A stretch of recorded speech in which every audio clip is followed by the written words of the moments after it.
Selamat pagi pemirsa, berjumpa lagi dengan saya Amelia Syaming dalam acara seputar berita untuk mengabarkan berita-berita faktual dan terpercaya yang kami rangkum dalam seputar berita pagi hari ini. Dalam satu dekade pemerintahan Presiden Joko Widodo, angka kemiskinan ekstrim di Indonesia tercatat menurun per Maret 2024. Angka kemiskinan ekstrim di Indonesia tercatat sebesar 0,83% atau setara dengan 2,3 juta orang. Pengentasan kemiskinan menjadi salah satu hal yang disorot selama pemerintahan Presiden Joko Widodo. Dalam satu dekade pemerintahan Jokowi, angka kemiskinan nasional tercatat menurun. Bahkan saat ini kemiskinan ekstrim telah mendekati angka 0%. Berdasarkan data Badan Pusat Statistik, angka kemiskinan ekstrim pada tahun 2019 sebesar 3,7%. Kemudian pada 2022 tercatat menurun menjadi 1,74%. Kemudian pada 2023 kembali menurun menjadi 1,12%. Dan saat ini angka kemiskinan ekstrim Indonesia mendekati 0%, yakni di angka 0,83% per Maret 2024 atau setara dengan sekitar 2,3 juta orang. Berita selanjutnya, 79 tahun sudah Indonesia merdeka, namun buah kemerdekaan tidak seluruhnya dirasakan warga Indonesia. Semarak kemerdekaan dirasakan berbeda oleh warga di sejumlah daerah karena kondisi infrastruktur yang rusak yang membuat warga masih harus berjuang untuk mendapatkan akses membangun hidup yang lebih layak. Cerita soal infrastruktur yang belum layak juga dialami anak-anak yang bersekolah di Sekolah Dasar Negeri Cibadak, Desa Neglasari, Kecamatan Lengkong, Kabupaten Sukabumi, Jawa Barat.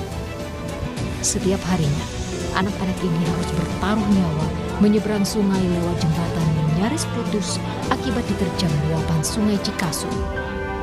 Dengan hati-hati, para siswa berjalan di atas besi yang dijadikan pijakan dan tali baja untuk menahan beban saat melintasi jembatan. Jembatan sepanjang 50 meter ini sudah puluhan tahun digunakan warga dua kecamatan, yakni Kecamatan Lengkong dan Kecamatan Jampang Tengah. Awalnya, jembatan dibangun menggunakan bambu dan baru pada 2015 dibangun jembatan besi. Kita beralih ke berita selanjutnya. Ratusan anak putus sekolah di kota Manokwari, Papua Barat akhirnya kembali bersekolah. Kebanyakan anak putus sekolah lantaran tidak punya biaya untuk bersekolah. Ratusan siswa usia sekolah di Manokwari, Papua Barat putus sekolah.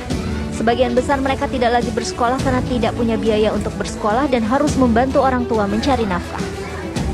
Untuk menjawab keluhan sejumlah anak putus sekolah ini, jajaran kepolisian daerah Papua Barat bekerja sama dengan Dinas Pendidikan dan Yayasan Kasih Rumbai Koteka mendirikan sejumlah tempat belajar mengajar di rumah warga. Kegiatan ini disebut sekolah paket A, B, dan C. Untuk sekolah paket A, belajar mengajar dilakukan di teras rumah warga di Kompleks Panindi Pantai. Sedangkan untuk paket B dan C dilakukan di Sekolah SLTP Negeri 3 Manokwari dan Aula SLTA 1 Manokwari.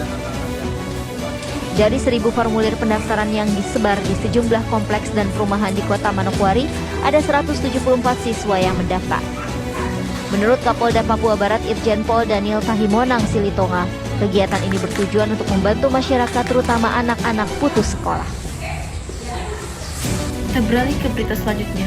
Sidang pencurian 7 batang kayu jati dengan terdakwa nenek berusia 63 tahun di Pengadilan Situbondo, Jawa Timur diwarnai dengan tangisan histeris. Asyani menangis histeris bersimpuh di hadapan majelis hakim saat menjalani persidangan. Sambil meronta-ronta, nenek Asyani warga desa Jati Banteng, Situbondo ini meminta kepada majelis hakim agar dirinya tidak diadili dan dibebaskan dari hukuman karena sang nenek mengaku tidak merasa bersalah atas tuduhan pencurian 7 batang kayu jati. Kasus penebangan 7 batang kayu jati yang menyeret Asyani terjadi sekitar 5 tahun lalu. Namun pihak perhutani melaporkan kasus tersebut pada Agustus 2014 lalu. Nenek Asyani pun ditahan oleh penyidik sejak 15 Desember 2014. Kuasa hukum nenek Asyani, Supriyono, menuding telah terjadi kriminalisasi karena berdasarkan bukti kepemilikan hak atas tanah 7 kayu jati ditebang oleh suami terdakwa merupakan lahan milik sendiri. Sidang ditunda pada Kamis mendatang dengan agenda tanggapan jaksa terhadap eksepsi kuasa hukum terdakwa. Demikian berita hari ini, saya Amelia Syaming mohon undur diri.